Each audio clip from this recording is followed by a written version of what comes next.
Hey investors, this is Doug Ehrman, contributor here at Seeking Alpha, talking to you today about the much rumored Amazon smartphone.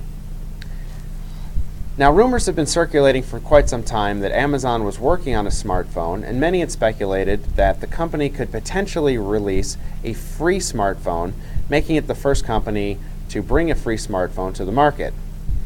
Recently, the company put these rumors to bed, announcing that not only would it not come out with a smartphone this year, that in the future, if and when it does come out with a smartphone, it is unlikely that that phone will be free. Still, the story is important for a couple of reasons. It underlines and underscores how the smartphone industry is changing. Apple, which recently released its, quote, cheap iPhone, the 5C, with a price of $549 in the US and significantly more abroad, showed that it is sticking with its traditional business model of offering premium products at premium prices.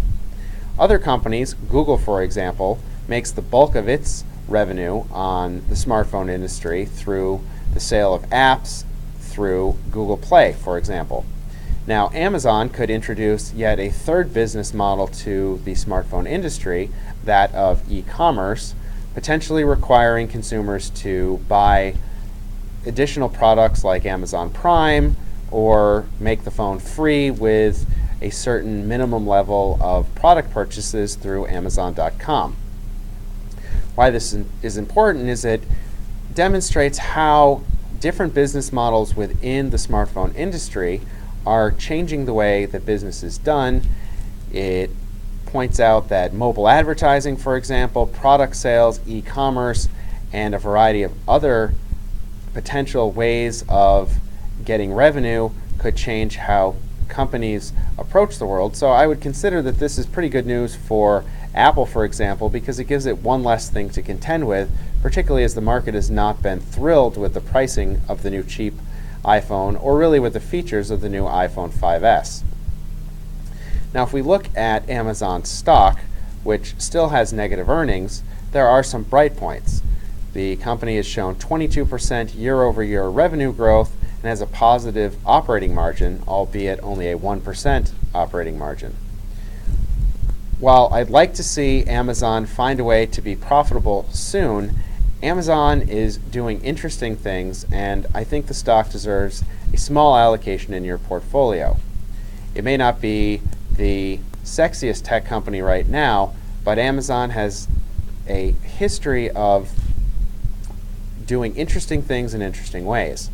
Now, if Amazon decides to go to market with a phone, it's going to face certain challenges, that being what operating system will it use. The Kindle currently uses a forked version of Google's Android, where Amazon can really build on top of Android to limit access to the full version of Android, which is a problem for Amazon, and what hardware manufacturer would be willing to build a phone that could potentially retail for very little. Still, Amazon does have a unique approach to the market and bears watching, as not only will the company's decision on smartphones affect the stock, it has the potential to affect the whole smartphone industry. So as I say, I like Amazon stock here. Wouldn't be a huge buyer of it, but an allocation to the stock somewhere in your tech portfolio is probably a great idea. Thanks for listening, and have a great day.